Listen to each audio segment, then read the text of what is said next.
In today's video, I'm going to teach you how to import an Excel file into Airtable. By the end of this walkthrough, you'll know exactly how to bring your spreadsheet data into Airtable in a clean, organized way without losing important information. First, open Airtable and go to the base where you want your Excel data to live. If you don't already have a base set up, that's totally fine. You can create a new one from the home screen and give it a simple name so you'll recognize it later. Think of a base as the overall project or database that will contain your tables, similar to a workbook in Excel. Once you're inside the base, look toward the top of the screen for the option that says Add or Import.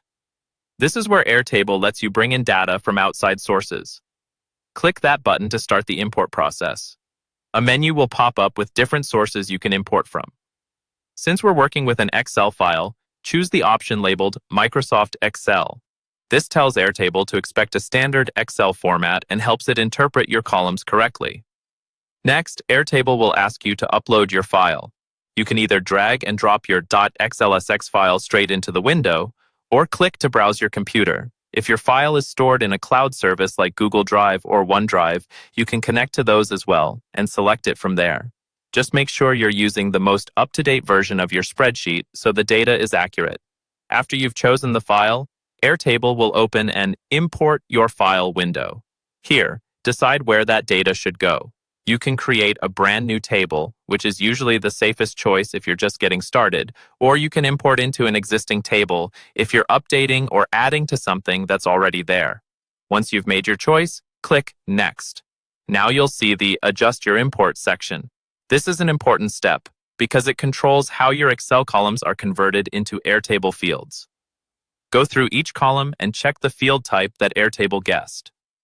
You'll see options like single-line text, number, email, or phone. If something doesn't look right, open the drop-down next to that column and change it to the type that best matches your data. If your Excel sheet has headers in the first row, such as name, date, or amount, make sure the option to use the first row as headers is turned on. This tells Airtable to treat that first row as field names, not data. You can also uncheck any columns you don't want to bring into Airtable.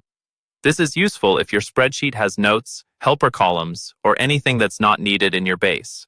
When everything looks good, click Import. Airtable will process the file and create or update your table with the new records. Once it's done, take a quick look through your table to confirm that the fields, headers, and data all imported the way you expected, and that's all there is to it.